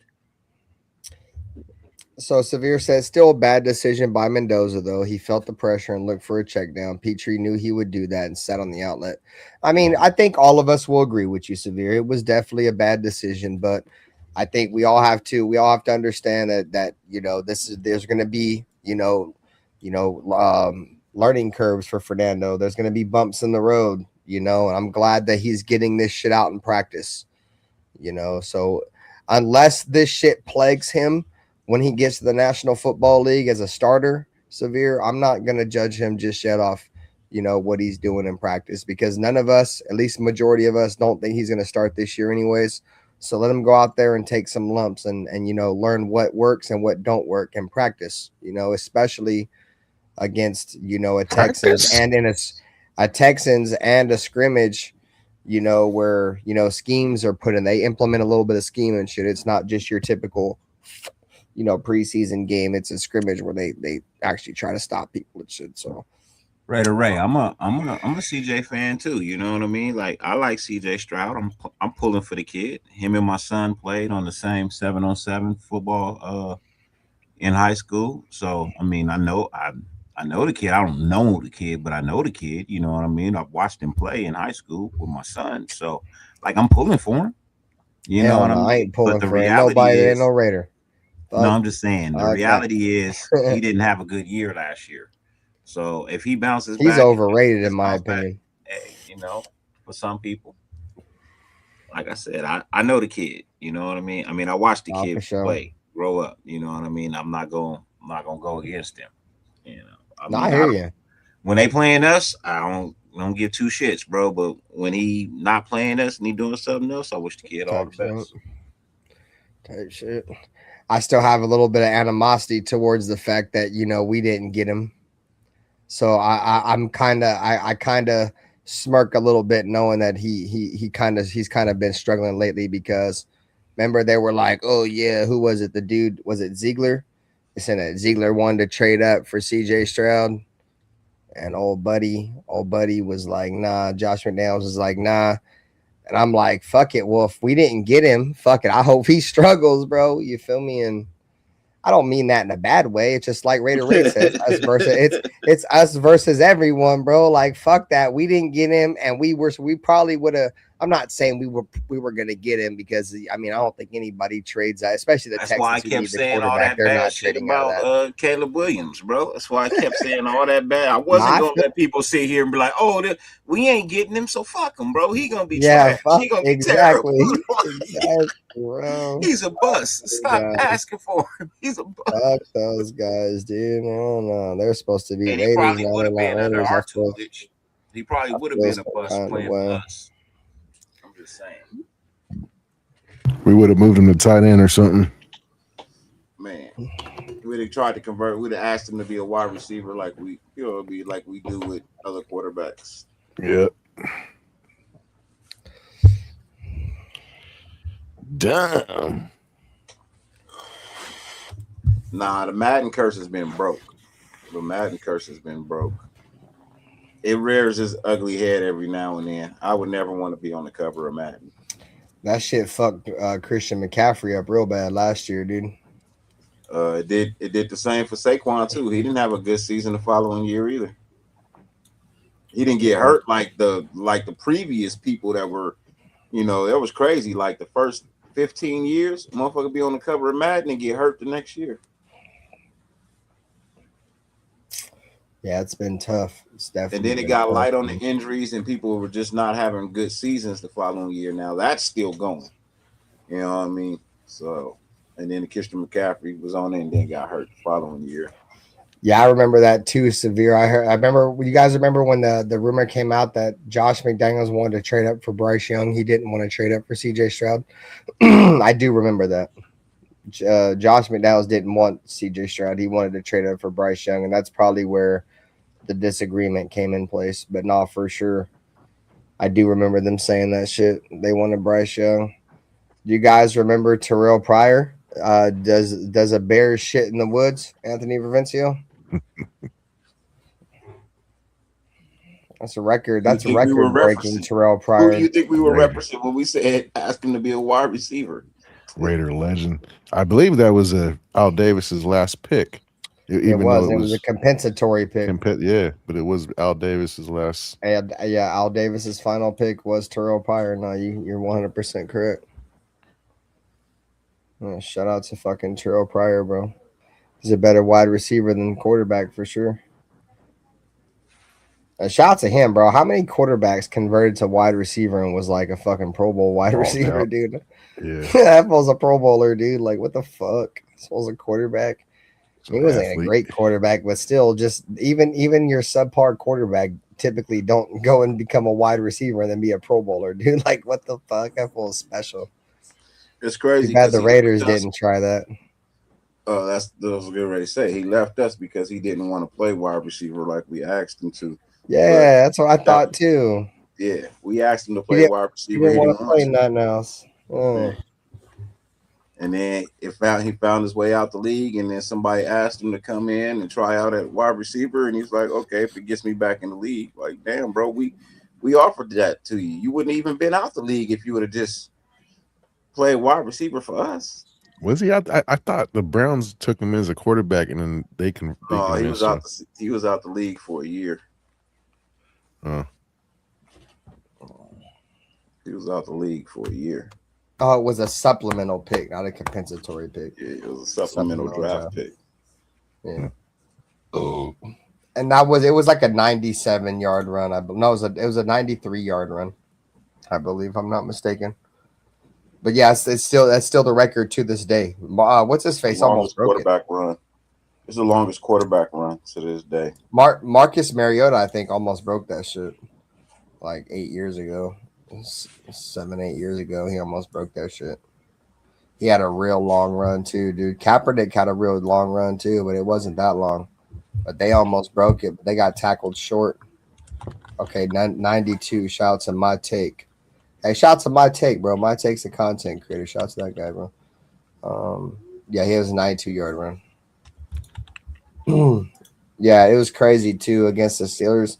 Like that's when I started to see like Polamalu was starting to really get old. Like once fucking Terrell Pryor split them safeties and Polamalu or Troy Polamalu couldn't catch up to him. I'm like, yeah, bro, you can definitely see that Troy Polamalu lost a step, dog. If I'm not mistaken, I think that was his final year that he played. Guinness Book of World Records has it as a 93-yard. Okay, yeah, 93. I knew it was 92 or 93. That's what I think. I originally said 93. The Guinness Book of World Records has it as a 93. Yeah, that was the end of it for Troy Polamalu that year right there. Troy Polamalu is probably one of the best players I think I've ever seen in my life. I've seen him make some crazy plays too, and not just crazy plays, not just crazy plays, bro, but the amount of crazy plays and the longevity he had. What do you call it? So the longest run in NFL history is a shared record by Tony Dorsett and Derrick Henry, 99 yards. Yep. The longest run for a quarterback. 93. So I got a clip here, another short that I posted, and this was credit to CBS Sports, and they were talking about Fernando Mendoza and him starting probably by like week 8, and just the overall outcome of the quarterback situation.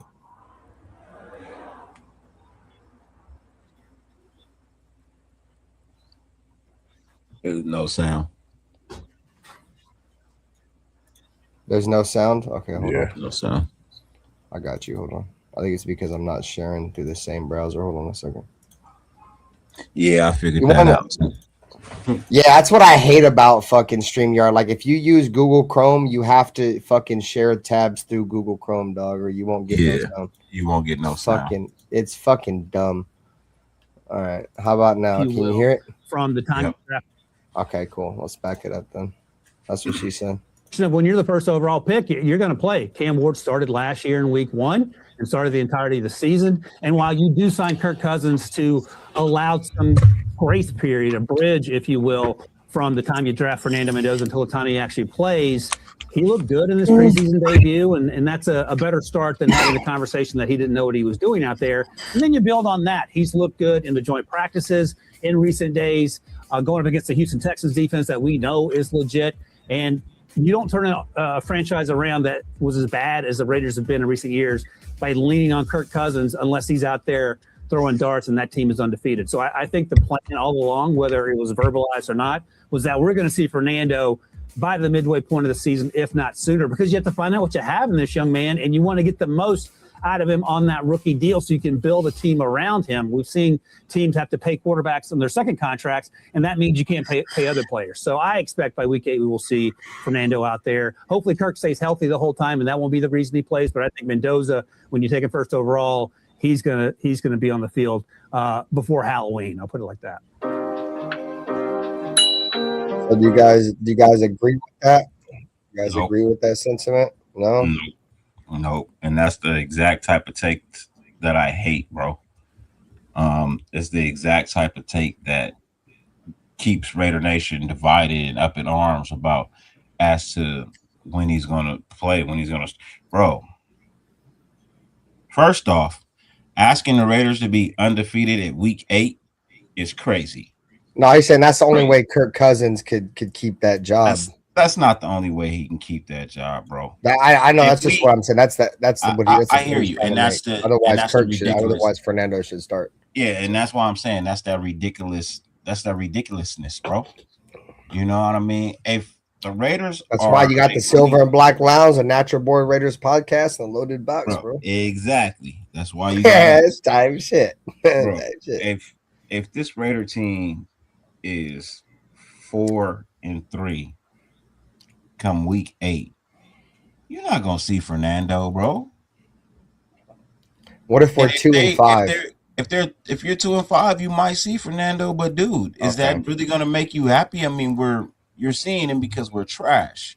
So that means you're putting him out there to get hurt because we're not going to win any football games. So is that what you want to see? See, at that point in time, it becomes a lose-lose situation. You're not winning football games, but you're going to throw your rookie out there to get his brains bashed in and be no good for next year. That doesn't make any sense. I wouldn't do that. If I'm just barely losing games and my starting quarterback is still better than my rookie quarterback, I'm still going to start my starting quarterback. I mean, I'm just saying. Like, So you say, regardless of the fact, they should start Kirk Cousins all year? If he's winning, yes. If we're getting our brains bashed in, and it could be a hazard to put Mendoza out there, yes. Well, here's a better one. What if Kirk Cousins isn't working out or whatever, or he gets hurt, and they throw in Aiden O'Connell before Mendoza? Nate, I'll be honest. I think that ship has sailed, to be honest with you, bro. I'll be honest, man. At this point in time, I'll be surprised. I like Aiden. He makes the roster. I'm just saying. That's a hot fucking take. I ain't gonna lie. I'd be surprised. I'll take a piss on that one. That's a hot take.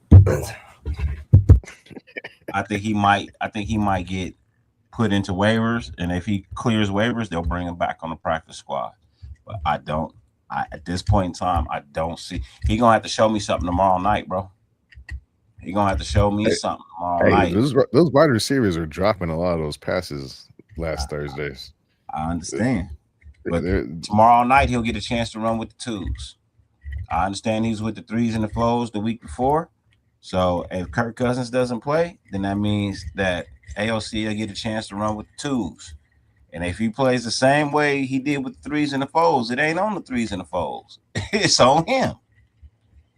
So that's where I'm at with it, man. Like I've had all the hope in the world that he would get a chance to pan out. Unfortunately, this time around, I think he's got two quarterbacks that are just that much better than he is. You know, so it's gonna be tough sledding for him. Or tough treading, whatever you want to call it, bro. It's gonna be tough for him. And I don't know if he makes the roster, bro. I really don't know if he makes the roster.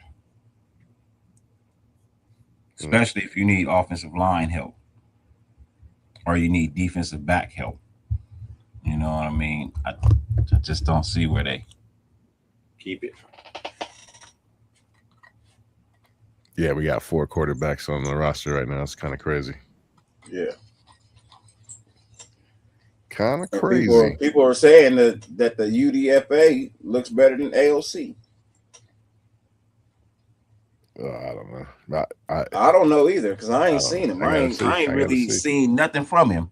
Yeah. So I'm just saying rumors. It's just rumors at that point. I got it.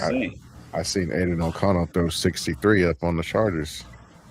No, you saw the defense. You saw the defense put up half here that. We go. You didn't see Aiden O'Connell pull up the full 63. I see. You saw the defense did not score 30 points. I saw him orchestrate that. Score 30 points. You're tripping. I never saw Derek Carr orchestrate 63 points. Like 20. How many?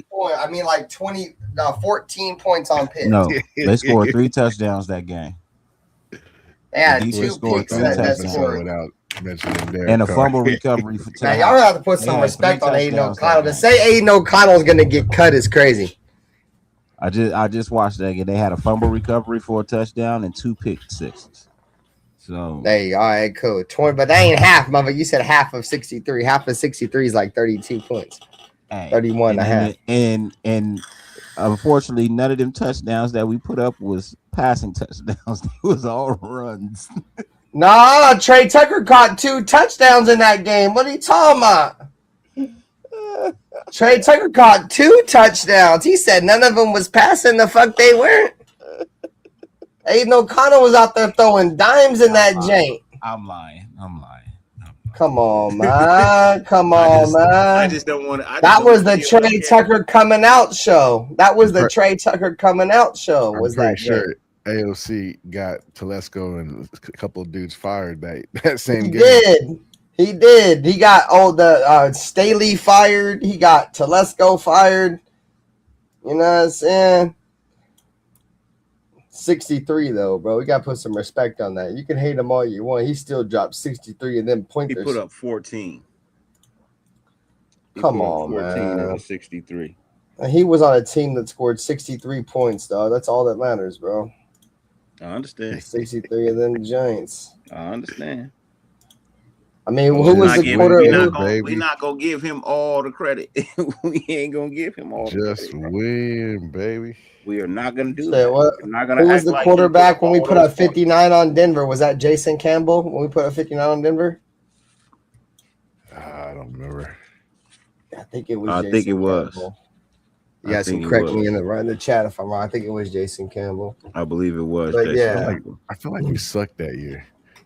But we were like fucking. We were like a 7-win team that one year with Jason Campbell. Yeah, we was killing until he got hurt. And the second year he got hurt. Yeah, and the second year he got hurt. Because we had Jason Campbell for 2 years. The first year we were like only 1 or 2 games out of the playoffs. Yeah, exactly. That was the Denarius Moore season against the Bills where he went crazy against the Bills. And then year 2 is when he got hurt, bro. Like Darren McFadden got hurt, and then he got hurt like the week after that, bro. And our season was over. When he went down, we was under. And then we traded 2 first-round picks for Carson Palmer. So, I mean, it is what it is, though, bro. Whatever happens with Aiden, I ain't really tripping. I just like Aiden O'Connell. So it was Tom Cable before. Was Tom Cable before Hugh Jackson? Tom Cable was before Hugh Jackson. Hugh Jackson was Tom Cable's offensive coordinator. Yeah. And Tom Cable was actually an offensive line coach. I forget under what coach it was, but he was. I think it was under Lane Kiffin. Yeah, under Lane. And then he ended up getting fired. I still remember to this day the game he got fired. They fired Lane Kiffin after that game that we played against the Chargers where he sent Sebastian Janikowski out there to kick like an 80-yard field goal before halftime. That game was Zach fired. Zach Miller had that long-ass catch and run touchdown like right before halftime, and then they tried to throw that long ass. We lost the game ultimately, but he ended up getting fired right after that. And then I think that's when they had because that's when they promoted Tom Cable from offensive line coach to head coach. I think Tom Cable served like a year, maybe 2. And then Hugh Jackson, it was 1. And then Hugh Jackson was his offensive coordinator that was promoted. And then Hugh Jackson, I think, got 2 years. And then once only reason why Hugh Jackson ultimately got let go is because that's when the Raiders took over. John Gruden took over. So John Gruden came in and ran Reggie McKenzie out and the rest of those guys out. So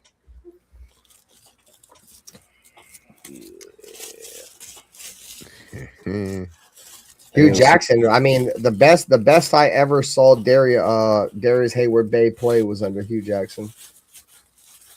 He had a good year, bro. That final year that Darius Hayward-Bay played for us before he went to Pittsburgh was probably the best year of his career by far. And that was under Hugh Jackson. Hayward-Bay was so bad. I can't believe that. No, he was like the first couple of years he was, and then once Hugh Jackson came in, Hugh Jackson extended his career. There you go. We could have had Michael Crabtree. Michael Crabtree wanted to be a Raider too, bro. He wanted to be a Raider because his entire life he was a Raider. Crabtree, bro. I'll never forget that. Crabtree played for the Raiders, like a team that was called Raiders in high school. Then he played for the Texas Red Raiders in college, and he wanted to play for the Raiders in the NFL. And ultimately, he ended up playing for the Raiders, and in my opinion, probably had a better career with the Raiders than he did with the Niners. Statistically, obviously, the Niners went to a Super Bowl, but still, I mean, numbers-wise, he put up the best numbers of his career in a Raider jersey than he did in a Niner jersey, for sure. I mean, there was an argument there for a minute that Michael Crabtree was probably, the number 1 wide receiver over Amari Cooper, and Amari Cooper was drafted to be the number 1. I still thought all throughout that time that Amari Cooper was the number one wide receiver. It's just Michael Crabtree was a borderline number one himself, which made him a damn good number two, bro. So he was just killing number two corners, bro, because he was a borderline number one wide receiver. But Amari Cooper, with his speed and his attention to detail and his route running, teams were more trying to stop Amari Cooper, and it just left a lot of one-on-ones for Crabtree, dude. And Crabtree took full advantage of a lot of those one-on-ones. What up, Rosetown? He was our number What up, Ralph? one, but Amari Cooper was no number one. He was our number one for, bro. Amari Cooper was definitely garnishing most of the. He might you to some people's opinion, it might not be, bro. But he was garnishing most of the attention from defenses, bro. That's why Crabtree was eating so much, is because regardless of his drops and shit, he was so talented that teams were definitely scheming against him, and they were letting Michael Crabtree eat. Michael Crabtree just ate. That's the point I'm trying to make. Yeah, I hear you, but Crabtree hands were way more dependable than. Yeah, but Crabtree didn't have that Amari speed neither, though. You feel me? So they were a perfect 1-2 punch, bro, because you had like the dude that was like the electrifying receiver that could get down the field and shit. And then you had the sure-handed dude, but at the same time, you can't really call Michael Crabtree ultimately sure-handed, because I believe that 2016 season, even though the Raiders were good, I think they were 1 and 2 in terms of the most drop passes. I think Michael Crabtree or Amari Cooper led the league in drop passes, and the other one was the other one. So Andre Holmes, definitely an underrated name. Bless you. He's allergic to bullshit. Yep. Yes, I am. Shout out to Mo, bro. Yeah, I liked Andre Holmes, bro. Andre Holmes is definitely one of them underrated Raiders under Derek Carr. He loved throwing the ball to fucking Andre Holmes. All right, you guys got anything else before we get up out of here or what? It's good. I appreciate you guys as always. Raider Nation, chat, all the folks. Hey, if you see this video, just hit that like button later, whatever. You know what I mean? All that good stuff. Subscribe. Yeah, appreciate y'all. Yeah, oh yeah, Dyrti. Subscribe to every channel that is participating in this. Find us on Spotify under the Silver and Black Lounge. All the shows will be there. So if you missed something tonight, you know what I mean, you can run it back there. So yeah, Spotify, all the good stuff. We on the Spotify now, so we need to get into that algorithm. You know what I mean? Every show gets posted the next day at 6 a.m. Eastern Standard Time. So yeah, show us some love, so we can give it right back. The more love y'all put out, the more love we can give back, because it allows us to put a couple more dollars towards something that can entertain y'all. So we sure enough appreciate y'all. 50 billion things on the face of the planet you could be doing. The fact that you allowed us to grace your screen for any amount of time is greatly appreciated, more than we can verbally express.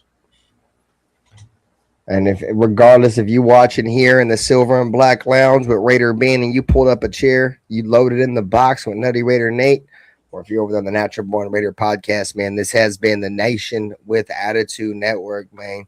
Go check us out on Spotify, the Silver and Black Lounge on Spotify. Leave that 5-star review. Let us know how you guys feel about the show, man. As always, Raider Ben will be live tomorrow. Houston Texans, Raiders, play-by-play. It's going to be on ESPN. I'll be live. You guys tap in tomorrow. As always, man, like Nutty, like Dyrti said, bro, so many other things you guys could be doing, bro. I appreciate y'all. As always, man, for Nutty, Raider Nate, for Dyrti, for myself, Raider Ben, this has been the Just Win Baby podcast, man. You guys take it easy. Until tomorrow, as always, go Raiders. Raiders. For the cheapest and safest Madden 27 coins and coins across all video games, check out MMOexp.com. Use code The Lounge for 8% off. Thank you, MMOexp, for sponsoring today's stream.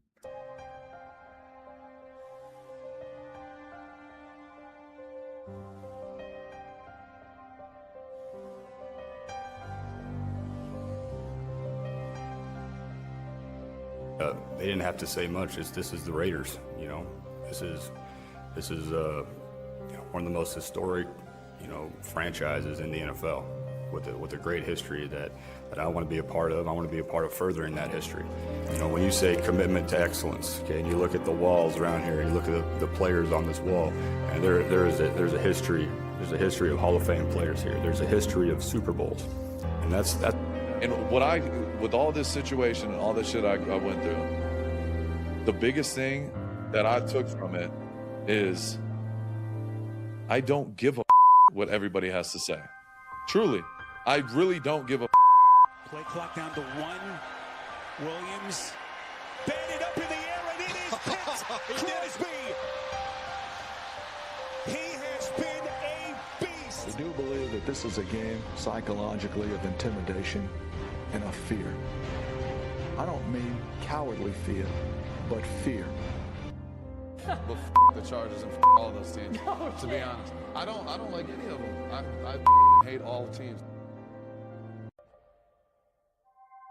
The other team's quarterback must go down, and he must go down hard. But the Chargers. What I call the vertical game. We were going to stretch the field vertical. When we came out of the huddle, we weren't looking for first downs. We didn't want to move the chains. We wanted touchdowns. We wanted the big play, the quick strike. It's number one to say you want to do that. It's number two to say that you have the players to do it, but it's number three to do it. Hard. Try not to make mistakes, but don't worry about mistakes because there's only one thing that counts. Just win. Your commitment to excellence and your will to win